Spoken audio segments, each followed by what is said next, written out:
Alright, we just got the iPhone 14 Pro. This is the regular model, not the Pro Max.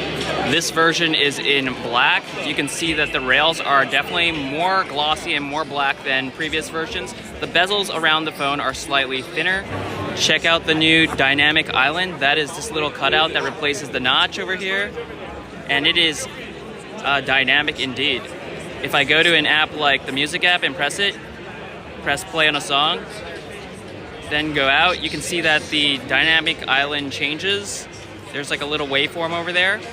And then you can also tap the dynamic island and go back into your app. iPhone 14 still use Lightning port, no USB-C. A16 Bionic chip is pretty fast, pretty smooth. You can see it's all very fluid.